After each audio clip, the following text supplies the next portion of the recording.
Good evening, sports fans. Happy Tuesday. We've got the Cleveland Cavaliers sweeping the Miami Heat to advance to the second round of the NBA playoffs, plus Game 4 between the Golden State Warriors and the Houston Rockets as Jimmy Butler returns from injury check. And it is also playoff season in UAAP volleyball. We've got a preview of the upcoming battle for the twice-to-beat edge between the UST Golden Tigresses and the DLSU Lady Spikers. Exciting times ahead. I'm Andre Felix. And I'm Cheska Calao. And here's tonight's play-by-play. Ramiro, the show by Mamoy League. Puts it on. Unbelievable. Gemma on the left side. Rejecting Esteban for the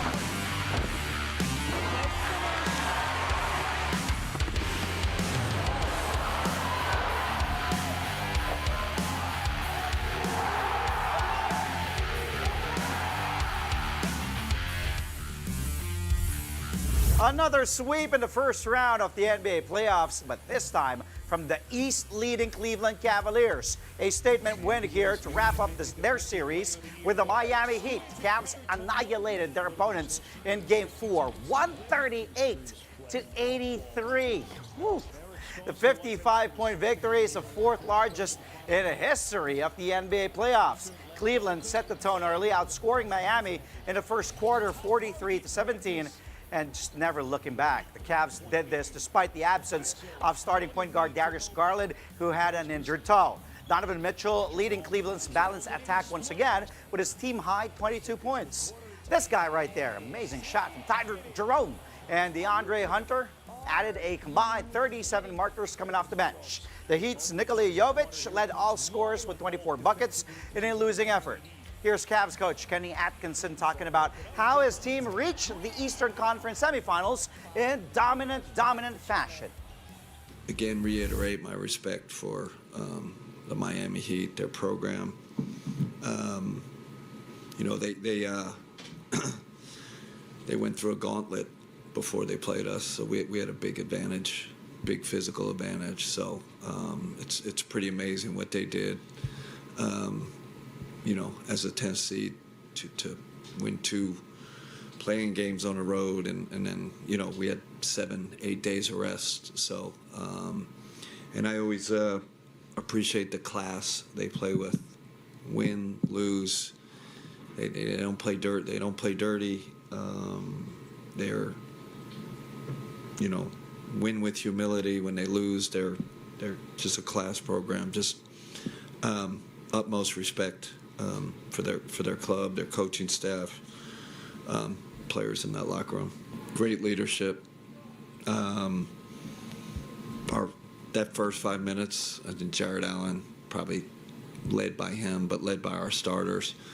And then, you know, Dan, when our bench comes in, we don't skip a beat, right? We even, you know, get stronger, you know. So, but we came down here with the right mentality, and again, I just say our maturity, our leadership, all that stuff we've been talking about all year. We don't seem to have letdowns, you know, and that's rare. It's just rare, you know, with any team. We rarely have letdowns. The Heat hardly put up a fight against the Cavaliers in the first round, but it wasn't from lack of desire or effort.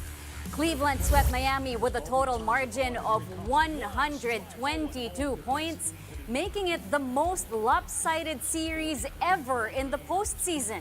The Heat limped into the playoffs as the 8th seed after surviving the Chicago Bulls and the Atlanta Hawks in the play-in tournament. Before that, Miami dealt with a lot of drama brought by the squabble between the franchise and its former star player Jimmy Butler. Still, the Heat made an unlikely postseason appearance, but clearly did not have enough against the top-seeded Cavaliers. Here are Miami's Davion Mitchell and Nikola Jovic sharing their thoughts after a disappointing end to their season. We went through a lot of adversity. With 10 seed, and we made history of making the playoffs. I mean, we got here. It's a blessing to be in this playoffs. But like you said, I mean, on to the offseason to get better. be more connected with my teammates, and I'm ready for next season. It's been a long season, you know. We had our ups and downs. You know, I got injured to the halfway of the season. I came back right through for the playoffs. Just the truth is, I haven't looked great. You know, I haven't helped this team as much as they needed me to help them, and that's it. You know, I can never be happy because of the way we finished the season. But you know, I don't think it's a failure of a season. You know, I think everybody just learned a lot, no matter what. But yeah, we didn't accomplish what we wanted to, but we still learned a lot from it. Being here from the jump, if it wasn't for them, I wouldn't be in the situation that I'm in right now. They helped me not just become a better basketball player, but a better person too. You know, I was just, you know, I felt like, I mean, this is my second home. This is where I kind of grow from boy to the man, and of course I would love to stay. But you know, things change. Everything can change. If I learned one thing this year, it's that this is more than just basketball. It's a business too, and you know, I'll control what I can control and be better this time, and that's it. Well, let's take a look at an updated picture of the NBA playoff brackets after that sweep. The Cleveland Cavaliers are the first to advance in the Eastern Conference, and they await the winner between the Indiana Pacers and the Milwaukee Bucks. Indy currently leading this series 3-1. Over at the west side, the Oklahoma City Thunder are also through to the second round after sweeping the Memphis Grizzlies. They're waiting for the winner between the LA Clippers and the Denver Nuggets, who are currently tied in their first round series at 2 games apiece. A devastating blow to the Milwaukee Bucks playoff run.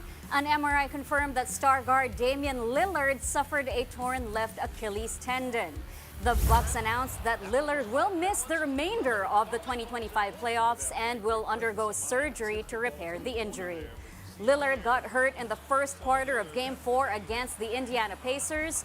The non-contact injury happened as Lillard was chasing an offensive rebound, falling to the floor and immediately clutching his lower left leg.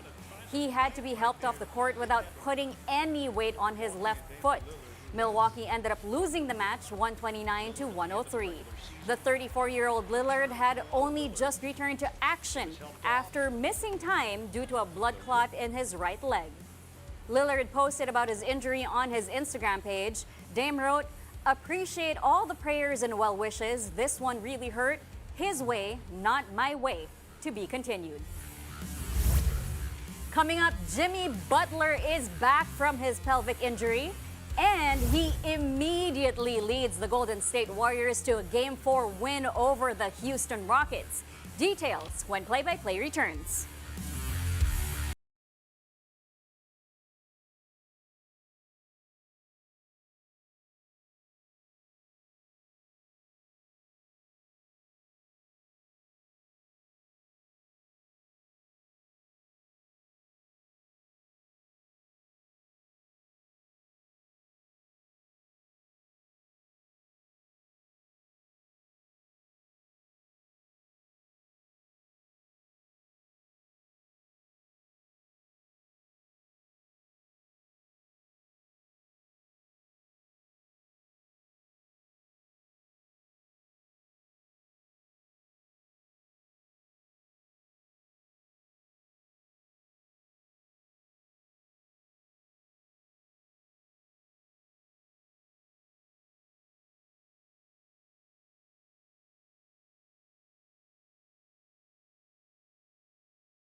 And we're back. Thank you for joining us here on Play by Play live on One News.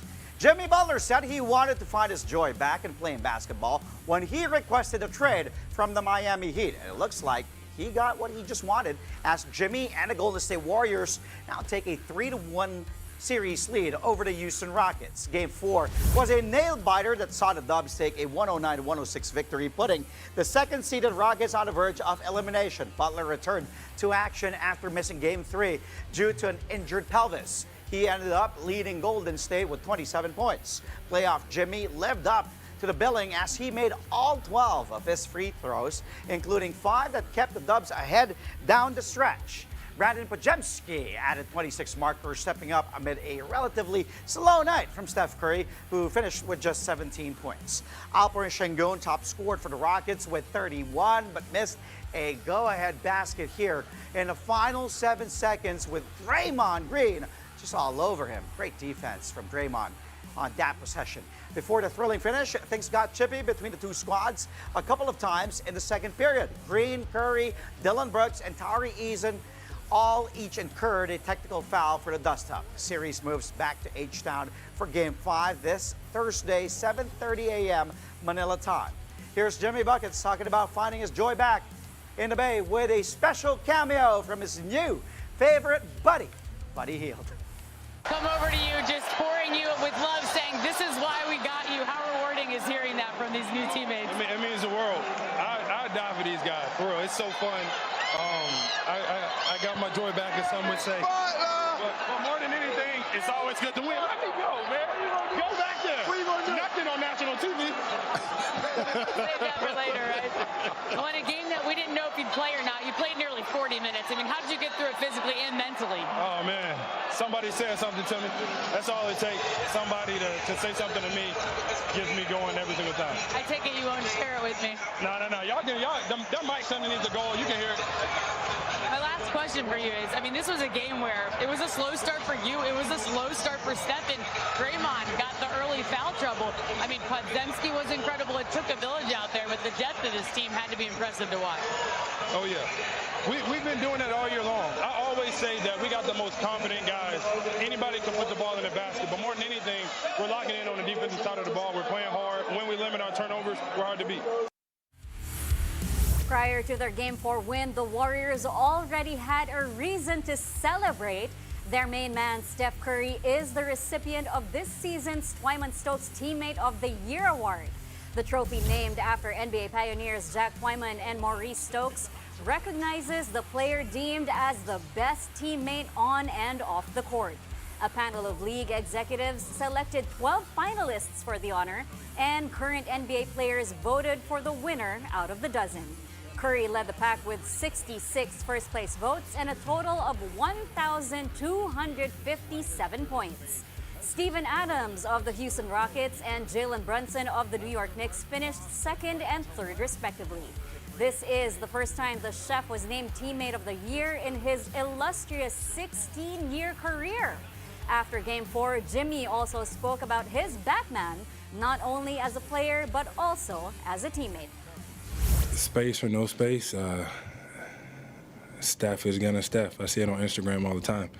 And he's gonna make incredible shots, and he's gonna get the ball to everybody where they're comfortable in space. He has the most difficult job in this league, I would like to think, and he handles it with grace. He's always smiling. Teammate of the Year, and he's great for a reason. In other news, NBA legend, TV analyst, DJ, and now general manager Shaquille O'Neal is set to take on a job for the Sacramento State Hornets of the U.S. NCAA. Reports say the Big Diesel accepted the role without pay.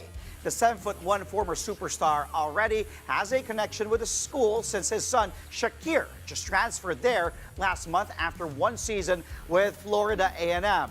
Shaq was also part owner of the Sacramento Kings from 2013 until 2022. The four-time NBA champ is not only the former NBA player with the team. Sac State has also hired former Kings guard Mike Bibby as its new head coach last month. O'Neal's the latest high-profile athlete to accept a GM role at his school, following Steph Curry in Davidson and Trae Young at Oklahoma. Here at home in the PBA, Rain or Shine head coach Yan Gao says the Elasto Painters will need a little more extra effort if they want to have a chance at beating the Converge Fiber Xers in their next game. Rain or Shine looks to overcome the absence of some of its reliable bigs.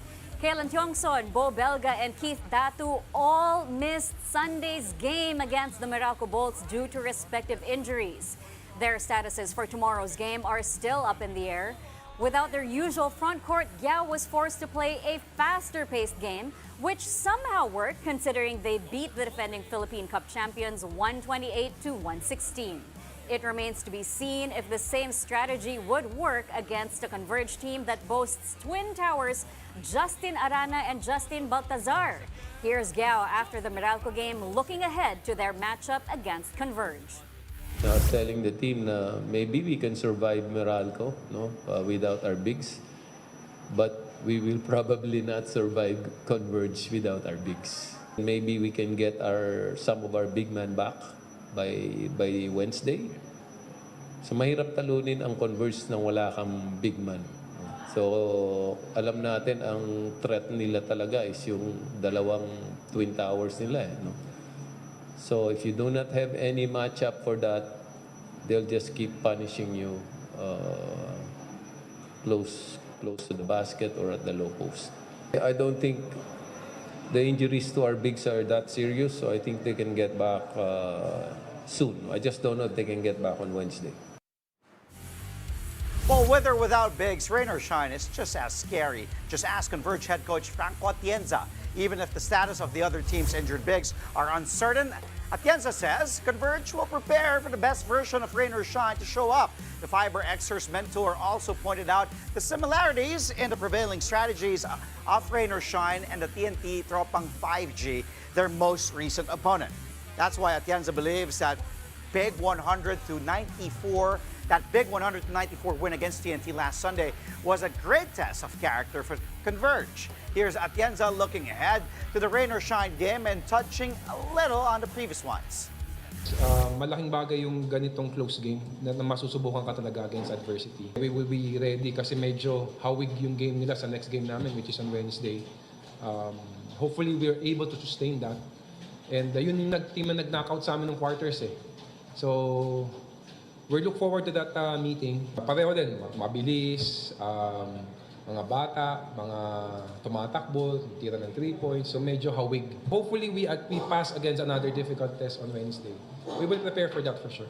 Kahit wala silang bigs, grabe, 130 ang in-score eh. So parang hindi rin naramdaman. I mean, magaling yung staff nun eh. Especially Coach Yang, he's been in the business for a very long and I look up to him. But we will be ready. I think kahit may weakness sila, may magsi-step up eh. Converge and Rain or Shine will be put to the test when they face each other tomorrow at the PBA Philippine Cup. Their 5 p.m. matchup opens up an action-packed doubleheader at the PhilSports Arena in Pasig. Both teams are coming off big wins against powerhouses last Sunday and are going for 3 straight wins. Then at 7:30 p.m., the Northport Batang Pier will look to bounce back against the Barangay Ginebra San Miguel. Northport and Ginebra lost their previous games last Friday. Catch the games live on PBA Rush, RPTV, and the Pilipinas Live app. We've got volleyball coming up after the break. A look at the upcoming playoff battle between the UST Golden Tigresses and DLSU Lady Spikers. Find out who has the advantage when play-by-play returns.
Welcome back. You're watching Play-by-Play on One News.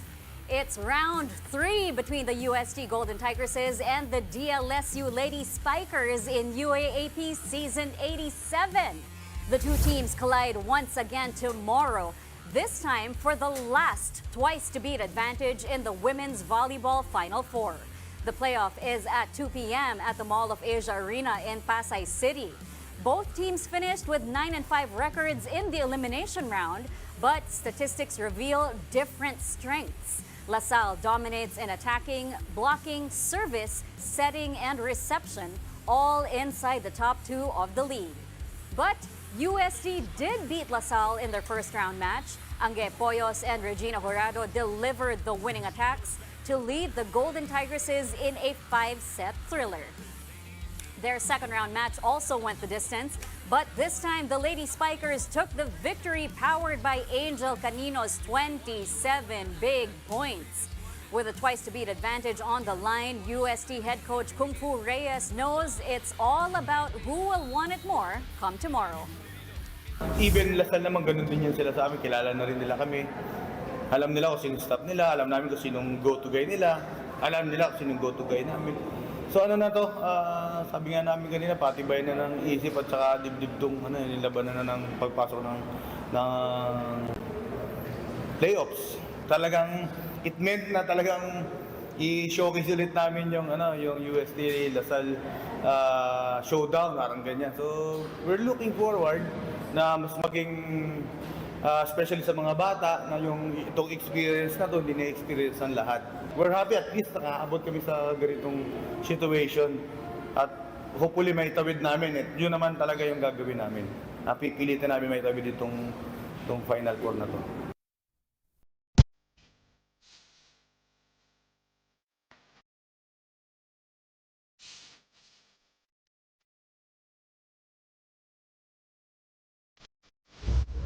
Well, we've got an all-NBA lineup again for you. Tonight's highlight reel because the playoffs are just heating up. Let's start off with a game 4 between the Rockets and the Warriors in Golden State. Stolen away by Şengün, and then Van Vliet off the Turkish Terminator, as Shaquille O'Neal would call him on their show inside the NBA. What a pass by Van Vliet to the trailing Alperen Şengün. That's why he's an all-star there. Şengün at 31 points, 10 rebounds in this one, 2 steals too.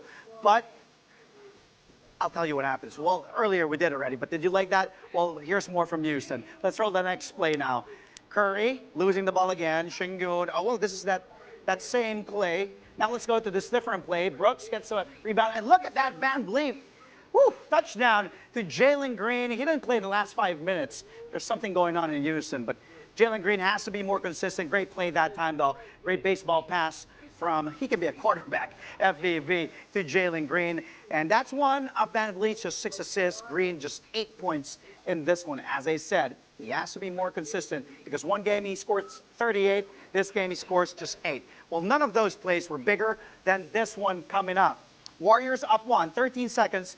Brooks inbounding the ball off to Van Vliet. Şengün, one-on-one against Draymond Green, an elite defender, Defensive Player of the Year runner-up here, finalist. Oh, and look at that, Şengün missing, and look at Green, undersized, no problem, an elite defender. What a crucial stop for the Warriors with 4 ticks remaining, and let him go. Looking at Reggie Miller there, NBA legend, and that basically sealed the deal for GSW. Butler gets a rebound, gets fouled, takes free throws, 107-106 there. What a crucial stop for Draymond Green in a crucial game in Game 4. Dubs hold on 109-106. They now have a 3-1 series lead. Draymond Green had 6 points, 8 rebounds in this one. Butler, by the way, had 5 boards to go along with his 27 points and 6 assists in his comeback. Okay, up next, let's go to Jimmy's former team, Miami Heat, South Beach. Stolen away there. Take a look at this, Javonte Green. Defense into offense. Take a look. Don't blink.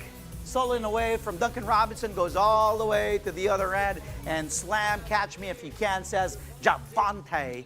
Cavs just absolutely dominant in this one. Obliterated Miami on their home floor, sweeping the Miami Heat in this one.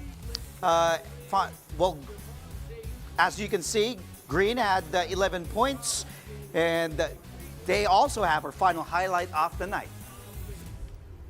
Let's go. Roll it. Teamwork here. Ty Jerome, Donovan Mitchell, up and away to Jarrett Allen. Whew, even without Darius Garland, Cleveland just a machine here on offense. Take a look at the score in the first quarter, 28-8. After that bucket from Jarrett Allen, it became 30-8. And wow, Mitchell had 22 points, 5 assists in this one. Allen had 14 markers and 12 boards. Cleveland crushes Miami again. What a sweep. 138-83 for the fourth largest victory in playoff history. Now they're into the second round, waiting for the winner between the Indiana Pacers and the Milwaukee Bucks. Check. Said this before, must be nice having playoff, Jimmy. And before we go, stage 6 of the Tour of Luzon delivered another grueling test and a new winner. Malaysian cyclist Muhammad Zain Wahi claimed the victory, clocking 3 hours, 31 minutes, and 12 seconds. Wahi topped the 163.76-kilometer race from Philinvest Mimosa in Clark to the Pangasinan provincial capital in Lingayen.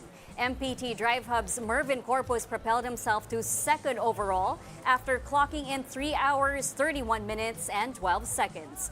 Corpus is now behind overall leader Ju Dae-yong of Korea's Gapyeong cycling team, who has a lead of 1 minute and 56 seconds. The tour continues Wednesday with a crucial individual time trial from Lingayen to Labrador and back.